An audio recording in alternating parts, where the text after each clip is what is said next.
Hello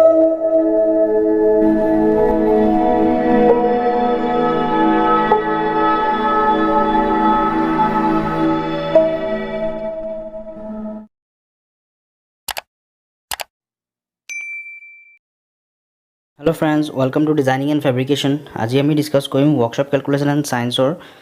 ONGC Gujarat আৰু যোধপুৰত আহি যোৱা পেপাৰ এটো লাষ্ট 2019 ৰ ৰিক্ৰুটমেন্টত আহিছিলে হেতু ৰিক্ৰুটমেন্টৰ এখন পেপাৰ হয় তো অলৰেডি এইখন পেপাৰৰ ইঞ্জিনিয়াৰিং ড্ৰয়িং ডিসকাস কৰা হ'ল তো আজি আমি ইয়াত ডিসকাস কৰিম workshop calculation and science আৰু ডিজেলৰ যিখিনি এক্সাম হৈ গৈছিলে আৰু ডিপ্লোমা যিখিনি হৈ গৈছিলে সেইখিনি অলৰেডি আনসাৰ কি আহি গৈছে তো হেবুনি চেক কৰি মিলি এট লিষ্ট গম পাব পাৰিব যে কিমানখিনি মাৰ্কস নিজে পোৱা হৈছে কিমান শুদ্ধ উত্তৰ হৈছে হেতু চেক কৰিব পৰা যাব আৰু বাকিখিনি টেৰৰ কাৰণে এক্সামটো কালিৰ পৰা ষ্টাৰ্ট হৈ যাব একাৰণে বেষ্ট অফ লাক সবকে সো ফাৰ্স্ট ইয়াত 25 টা কোৱেশ্চনস আমি ডিসকাস কৰিম ইয়াত ষ্টাৰ্ট কৰিব লৈছো ফাৰ্স্ট কোৱেশ্চনটো কৈছে কনভাৰ্ট 2 পাউণ্ডছ টু কেজি মানে পাউণ্ডৰ পৰা কেজিলে কনভাৰ্ট কৰিব লাগে আমি জানো যে 1 কেজি = 2.20 পাউণ্ড এটো ফৰ্মুলা হয় 1 কেজি = 2.204 পাউণ্ড মানে ইয়াত সুধিছে আকৌ 2 পাউণ্ডক কেজিলে কনভাৰ্ট কৰিলে মানে 1 pound = 1/2.204 that is 1 pound or 2 pound মানে 2 দি মাল্টিপ্লাই কৰিলো 2/2.204 pound মানে 2 দি ক্যান্সেল গুছি গলে তেতিয়া এটো হ'ব মানে কি 2 pound = 2/2.204 pound মানে এটো যদি ক্যান্সেল হয় 1/1.102 এটো মানে কারেক্ট আনসারটো হ'ব 0.9072 kg আৰু ইয়াৰ পাছত নেক্সট কৈছে convert 45 degree to radian degree আৰু ৰেডিয়ান তো নৰমালি যিখিনি এনেকুৱা সাৰ্কুলাৰ থাকে তো হেবিলাক বস্তুটো ৰেডিয়ান দি মেজাৰ কৰা হয় তো ৰেডিয়ানটো আমি পাই দি মেজাৰ কৰো 1 পাই = 180 ডিগ্ৰী তো 180 ডিগ্ৰী মানে 1 পাই সো 45 ডিগ্ৰী কনভাৰ্ট কৰিবলৈ কৈছে তো 45 ডিগ্ৰী = 45/180 পাই কাৰণ আমি ৰেডিয়ানত কনভাৰ্ট কৰিছো কাৰণ আমি পাইটো মেনশন কৰিব লাগিব মানে आंसर হৈছে π/4 ৰেডিয়ানস ইয়াৰ পাছত কৈছে fps সিস্টেম মানে ফুট পাউণ্ড এণ্ড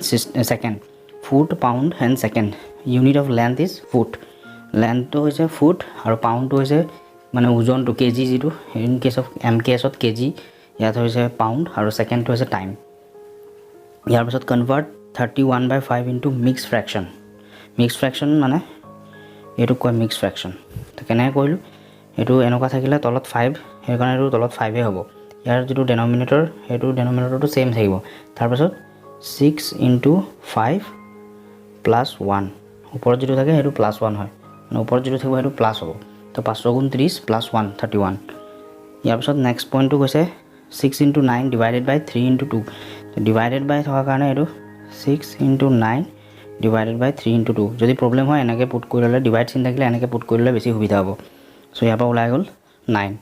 ইয়াৰ পাছত নেক্সট কৈছে 3/5 - 15/y = 3/4 এটো মোৰ কাৰেক্ট आंसर যেটো দিয়া আছে आंसर কি হেতু লগত মোৰ ম্যাচ হোৱা নাই ইয়াত একচুয়ালি এটো কেনেকে কৈছো এটো ফৰ্মটো আমাক y ভ্যালু লাগে সেইকাৰণে আমি এটো ইফালে লৈ গলো 3/5 - 3/4 কাৰণ এটো সমান চিনৰ ইফালে লৈ আনিলো আৰু 15 - 15/y টো সমান চিনৰ ইফালে লৈ গলো সেইকাৰণে 15/y হৈ গল ইয়াৰ পাছত কি কৰিলো এই দুটা এলসিএম লগালো এলসিএম 5 আৰু 4 ওলাই গল 20 তাৰ পাছত গে 12 - 15 সো এটো -3/20 হৈ গল -3/20 আৰু হেতু কি হল আমি 15/y আছিলে সো y = কিমান হ'ব y = মানে y প্ৰথমতে লুটিয়াই দিলো 15/y টো আমি এটো y/15 কৰিলো y/15 কৰি দিয়াৰ লগে লগে ইফালৰ 20 টো ওপৰত গুছি গল আৰু -3 টো তললৈ গুছি আহিলে তাৰ পাছত আমি ক্ৰস মাল্টিপ্লিকেশন কৰি মানে এনেকে আছে y/15 তাৰপা 15 টো সমান চিনৰ ইফালে আমি পঠাই দিলো * 15 হৈ গল তো কারেক্ট आंसरটো হেতু হিচাপত গে হ'বলৈ গলে -100 হয় so -100 = correct answer y value ইয়াৰ পাছত নেক্সট 7 টো কৈছে 75% ইনটু ফ্ৰেকশনত কনভাৰ্ট কৰিলে পাৰ্সেন্টেজ থাকিলে ডিভাইড বাই 100 হয় সো আমি 75 / 100 কৰিলো সো 3/4 সো এটো ফ্ৰেকশনত কোৱা কাৰণে এনেকুৱা কৰিলো আদাৰৱাইজ আমি এটো পইণ্টটো কনভাৰ্ট কৰিব পাৰো কিন্তু এত পইণ্টত কনভাৰ্ট কৰিবলৈ কোৱা নাই ফ্ৰেকশনত ৰাখিব কৈছে ইয়াৰ পাছত নেক্সট প্ৰবলেমটো কৈছে যে স্যালাৰি দিয়া আছে 450 আৰু হি সেভ কৰে 90 रुपीस 90 रुपीस সেভ কৰে পাৰ্সেন্টেজটো উলিয়াব লাগে সো 450 ইজ টোটাল স্যালাৰি কেতিয়াবা বলে কিমান সেভ কৰে হেতু দিয়া নাই এক্সপেন্স কিমান কৰে হেতু দিয়া আছে কিন্তু আমাক প্ৰফিট উলিয়াব লাগে তেতিয়া কি কৰিব লাগিব তেতিয়া আমি টোটাল স্যালাৰি পৰা টোটাল যিমান স্যালাৰি তাৰ পৰা মাইনাস কৰিব লাগিব তাৰ এক্সপেন্সেস তেতিয়া তাৰ মানে প্ৰফিট মানে সেভ টু ওলাব ইয়াত অলৰেডি সেভ টু দিয়াই আছে 90 সেইকাৰণে 90/450 কৰিলো * 100 কাৰণ আমাক পাৰ্সেন্টেজত উলিয়াব লাগে সেইকাৰণে * 100 আৰু পাৰ্সেন্ট সিম্বলটো দিব লাগিব ইয়াৰ পিছত 20% ওলাই গল ইয়াৰ পিছত 9 নম্বৰ পইণ্টটো কৈছে যে mechanical property of a metal যিখনকেইটা দিছে তাৰ মেকানিকেল প্ৰপাৰ্টি হৈছে হাৰ্ডনেছ ফ্লুইডিটিটো তাৰ ফিজিকেল প্ৰপাৰ্টি কালাৰটো তাৰ physical property hardness is the mechanical property brittleness hardness তাৰপিছত ডক্টিলিটি এইবিলাক চব মেকানিকেল প্ৰপাৰ্টি টিনাচিটি এইবিলাক চব মেকানিকেল প্ৰপাৰ্টি ইয়াৰ পিছত নেক্সট 10 পইণ্টটো কৈছে percentage of the carbon in mild steel মানে ল' কাৰ্বন ষ্টিল মাইল্ড ষ্টিলৰে আন এটা নাম হৈছে ল' কাৰ্বন ষ্টিল তাত কাৰ্বনৰ ৰেঞ্জটো বহুত কম থাকে আপ টু 0.3 চ' 0.3% 0.25 হ'ব যদি অপশ্যনত আছে কিন্তু যিটো আটাইতকৈ কম সেইটো হ'ব 0.3তকৈ মানে এবভ নাযায় তাৰপিছত আকৌ 0.3 to 0.6 হ'লে এইটো মানে মিডিয়াম কাৰ্বন ষ্টিল আহি যাব ইয়াৰ পিছত নেক্সট পইণ্টটো কৈছে composition of the manganese in ৰট iron is 0.02 to 0.04 ৰট আইৰণৰ মানে কাৰ্বনৰ পাৰ্চেণ্টেজটো বহুত কম থাকে ফুল্লি মানে ডক্টাইল থাকে এইটো ছফ্ট থাকে আৰু ইয়াত মেংগানিজৰ পাৰ্চেণ্টেজটো বহুত কম থাকে 0.02 to 0.04 তাৰপিছত নেক্সট চিলিকন থাকে 0.25 মান ইয়াৰ পিছত নেক্সট 12 পইণ্টটো কৈছে specific gravity is measured by hydrometer specific গ্ৰেভিটিটো আমি পাইছিলোঁ হিট এণ্ড টেম্পাৰেচাৰৰ টপিকটোত যে স্পেচিফিক গ্ৰেভিটিটো মানে কি কিমান এইটো হাইড্ৰমিটাৰ দি মেজাৰ কৰে ইন টাৰ্মছ অফ ৱাটাৰৰ লগত এইটো মানে ৰিলেটেড হয় তাৰপাছত সুধিছে নেক্সট 13টো কৈছে weight of the steel is 15 gram এইটো গ্ৰামত আছে এণ্ড স্পেচিফিক ডেঞ্চিটি দিয়া আছে 7.8 দ্য ভলিউমটো উলিয়াব লাগে আমি জানো ডেঞ্চিটিৰ ফৰ্মুলা স্পেচিফিক ডেঞ্চিটি হওক ইয়াৰ ফিৰ ডেঞ্চিটি হওক ফৰ্মুলাটো সেইটোৱে যে মাছ পাৰ ভলিউম তো ফৰ্মুলা এইটো আমাক লাগে ভলিউম মানে volume is equal to mass by specific density এইটোৰ পৰা আমি এইটো মানে ক্ৰছ মাল্টিপ্লিকেশ্যন কৰি ভলিউমটো ইফাল লৈ গ'লোঁ ডেঞ্চিটিটো তললৈ লৈ আনিলোঁ ফৰ্মুলাত বহাই দিলোঁ 15/7.8 তো ওলাই গ'ল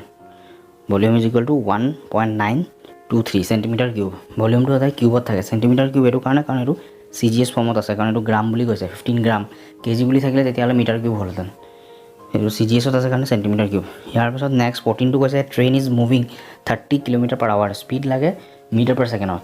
তো 30 km/h দিছে মিটাৰ পাৰ ছেকেণ্ডত লাগে ইয়াত বেলেগ একো কৰিব নালাগে 30 × কিলোমিটাৰ মানে 1000 মিটাৰ ডিভাইডেড বাই 1 আৱাৰ মানে 3600 ছেকেণ্ড কাৰণ মই এইটো মিটাৰ পাৰ ছেকেণ্ডত কনভাৰ্ট কৰিব লাগে ইয়াৰ পিছত ওলাই গ'ল 8.33 মিটাৰ পাৰ ছেকেণ্ড ইয়াৰ পিছত কৈছে 1 কিলোৱাট আৱাৰ মানে 1 কিলো মানে 1000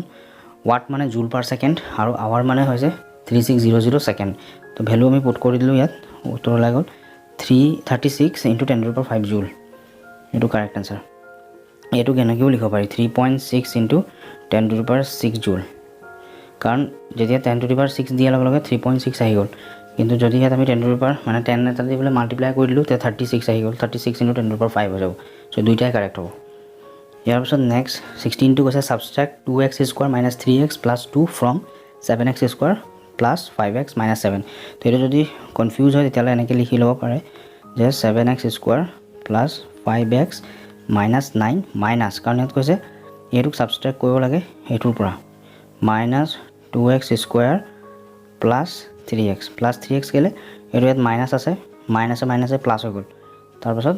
মাইনাছ কিমান আছে -2 তো সেইটো -2 কৰি দিলোঁ কাৰণ প্লাছ ইয়াত এইটো আগত মাইনাছ আহি গ'ল এইটো মানে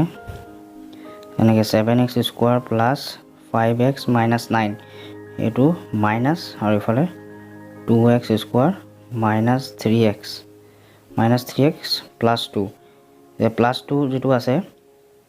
+2 to -2 হৈ যাব কাৰণ এইটো প্লাছে মাইনাছে মাইনাছ আকৌ এইটো -3x to +3x হৈ যাব তাৰ পৰা পাম আমি 5x² + 8x - 11 কাৰেক্ট আনচাৰ ইয়াৰ পিছত নেক্সট 17টো কৈছে a + b² - a - b² তো ফৰ্মুলা আমি পূৰা ব্ৰিফলি লিখি দিলোঁ a² b² - a² - b² cancel গ'ল এই দুটা কেঞ্চেল গৈছে তাৰপিছত +4ab 4abটো ওলাই গ'ল তাৰপিছত নেক্সট পইণ্টটো কৈছে 18টো a + b ভেলু দিয়া আছে 9 আৰু ab ভেলু দিয়া আছে 20 যে a² + b² ভেলু লাগে আমি জানো যে a + b² = a² + b² + twice ab সেইটো পঢ়াই দিলোঁ a + b ভেলু দিয়া আছে 9 মানে 9² = a² + b² আমাক লাগে twice of ab ভেলু দিয়া আছে 20 তাৰ পৰা আমি ভেলু পাই গ'লোঁ 41 ইয়াৰ পিছত নেক্সট 19টো কৈছে ইম্পিউৰ ফ্ৰম আইৰণ মানে যিটো আইৰণৰ ইম্পিউৰ ফৰ্ম সেইটোক পিগ আইৰণ বুলি কয় যিটো ফাৰ্ষ্ট ফৰ্ম যিটো সেইটোক পিগ আইৰণ ব্লাষ্ট ফাৰ্নেছৰ পৰা ওলায় পিগ আইৰণ তাৰপিছত নেক্সট 22টো কৈছে heat treatment of the software and reduction of the brittleness of steel is annealing টেম্পাৰিংটো হয় বা টেম্পাৰিং কৰা হয় আফটাৰ হাৰ্ডনিং যেতিয়া হাৰ্ডনিং কৰা হয় হাৰ্ডনিং কৰাৰ পাছত যেতিয়া আমি আকৌ তাক ৰিহিট কৰোঁ গৈ মেলি শ্ল'লি কুল কৰোঁ তেতিয়া সেইটো কয় টেম্পাৰিং সফট কৰিবলৈ নহয়, জাষ্ট ইনক্ৰিজ দ্য মানে ডক্টিলিটি এণ্ড ৰিডিউচ ছাম ব্ৰিটলনেছ। আৰু এনেলিংটো কৰে জাষ্ট হিট কৰি মেলি তাৰপিছত লাহে লাহে কুল কৰে, slowly cool in the open air. তো সেইটোত মানে কি হয়, হাৰ্ডনিং নকৰে, সেইটো হাৰ্ডনিং কৰাৰ পিছত যেতিয়া আকৌ আমি ৰিহিট কৰি তাৰ ব্ৰিটলনেছটো কমাওঁ, সেইটোক কয় টেম্পাৰিং। আৰু হিট ট্ৰিটমেণ্ট কৰি যে ছফ্ট কৰে মেটেলটোক আৰু ব্ৰিটলনেছটো মানে ৰিডিউচ কৰি দিয়ে, সেইটো হৈছে এনেলিং প্ৰচেছ। হিট কৰি শ্ল'লি কুল কৰে। হাৰ্ডনিং কৰোঁতে আমি হিট কৰি ইনষ্টেণ্ট মানে কুল কৰি দিওঁ, কোৱাঞ্চিং বুলি কয় যিটো। তো ইয়াত নেক্সট 21টো কৈছে 2 to the power 3 into 3 to the power 0 into 5 to the power 5। তো এইটো মানে কি কেলকুলেশ্যনটো গোটেইটো কৰা দৰকাৰে নাই ওপৰটো 21টো, কাৰণ something power 0 is equal two 1, তাৰ ভিতৰত কি আছে মতলব নাই। তো ইয়াৰ ভিতৰত যিয়ে হওক পাৱাৰ 0 দিয়া আছে মানে ইজ ইকুৱেল টু 1। ইয়াৰ পাছত নেক্সট যিটো -100 দিয়া আছে, সেইটো প্ৰব্লেম অলৰেডি আমি আগত ডিছকাছ কৰিছোঁ, ৱাই ভেলু উলিয়াইছোঁ। তো সেইটো -100 একেটা কুৱেশ্যন দুবাৰ আহিছে। তাৰপিছত 23টো কৈছে depends on acceleration due to gravity is weight. Acceleration due to গ্ৰেভিটিক আমি ৱেইট বুলি কওঁ, কাৰণ weight is equal to mass into acceleration due to gravity. এই জিটো হৈছে এচিলেৰেশ্যন ডিউ টু গ্ৰেভিটি, ইয়াৰ ভেলু হৈছে 9.81। ইয়াৰ পাছত নেক্সট 24টো কৈছে 15% of the 750 litre oil is, কিমান হ'ব মানে 750 লিটাৰৰ 15%। তো 15% বুলি দিয়া আছে কাৰণে 15/100 ইনটু 750, কাৰণ 750 লিটাৰ দিয়া আছে। তো ইজ ইকুৱেল টু 112.5 লিটাৰ। ইয়াৰ পাছত নেক্সট কুৱেশ্যনটো কৈছে কনভাৰ্ট 86 ফাৰেনহাইট টু চেলচিয়াছ, মানে কি এইটো টেম্পাৰেচাৰৰ এইটোৰ পৰা এইটো ডিগ্ৰী মানে চেঞ্জ কৰিব লাগে এটা স্কেলৰ পৰা আৰু এটা স্কেল। আৰু ফৰ্মুলা একেটাই, C is equal to F-32 whole into 5/9। ফৰ্মুলাত বহাই দিলোঁ, চি ভেলুটো আমি উলিয়াব লাগে, 86 বহাই দিছোঁ, ফাৰেনহাইটৰ ভেলু ওলাই গ'ল চেলচিয়াছ 30 ডিগ্ৰী চেলচিয়াছ। চ' ফ্ৰেণ্ডছ আজিলৈ ইমানেই, আৰু পাৰিলে মই যিমান পাৰোঁ ভিডিঅ' দিম, এইখিনিকে ৰিভিজন দিব, এতিয়াতো আৰু বেছি সময়ো নাই, যিমান পাৰে ৰিভিজন দি থাকক। লাইক কৰিব, শ্বেয়াৰ কৰিব, ছাবস্ক্ৰাইব কৰিব। থেংক